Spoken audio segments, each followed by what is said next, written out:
చిరంజీవి గారి ప్రతి సినిమా కూడా డిఫరెంట్ క్యారెక్టరు, లేకపోతే ఆయన పండించి అంటే జీవిస్తూ ఉంటారంట క్యారెక్టర్లు. ఆయన్ని మనం ఇన్ని పాత్రల్లో చూసాం, ఇంతలా అభిమానిస్తాం. ఏ పాత్ర అంటే మీకు బాగా నచ్చి కనెక్ట్ అయ్యారు? అలాగే బాస్ అసలు ఈ క్యారెక్టరు అంటే ఇందులో కూడా నటిస్తే బాగుండు, ఈ క్యారెక్టర్లో బాస్ని చూసుకోవాలి అనేలా మీకేమైనా డ్రీమ్ ఉందా? ఆయన చేసిన సినిమాలే మనకు ఒక లైబ్రరీ.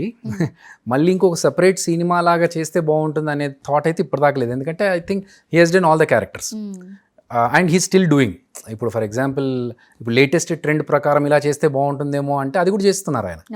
సో ఈ క్యారెక్టర్ సర్చ్ చేస్తే బాగుంటుంది అనేది అయితే ఎప్పుడు అలా అనిపించలేదు. ఎందుకంటే ఆయన చేసిన దాన్నే మనం వావ్ అనిపించి చూసుకుంటూ ఉంటాం. ఆయన చేసింది ఇంకా మనం చేస్తే బాగుండో, లేకపోతే ఈ పలానా హీరో చిరంజీవి గారిలా చేస్తే బాగుండు అనిపిస్తుంది తప్ప వేరే వాళ్ళు చేసిన దాని గురించి ఎప్పుడు ఆలోచించలేదు.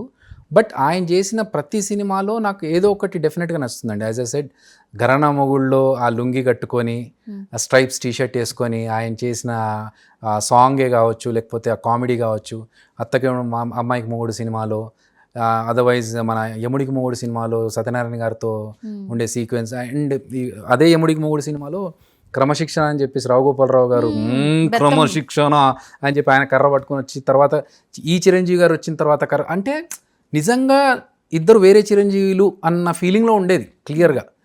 ఆయన ఎంత అమాయకుడుగా ఉన్నారో ఈయన అంత రఫ్ అండ్ టఫ్.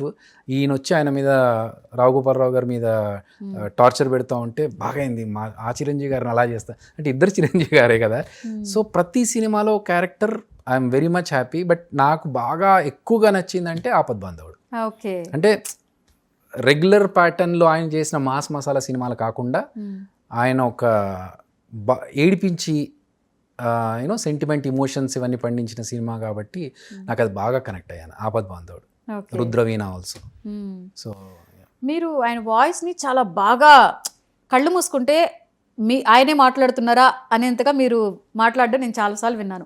ఒక మంచి డైలాగు మీకు నచ్చింది ఆయన వాయిస్లో మీ నోటు వినాలి అంటే అంత పర్ఫెక్ట్గా కాకపోవచ్చు కానీ ఐ రియల్లీ అడ్మైర్ చిరంజీవి గారు.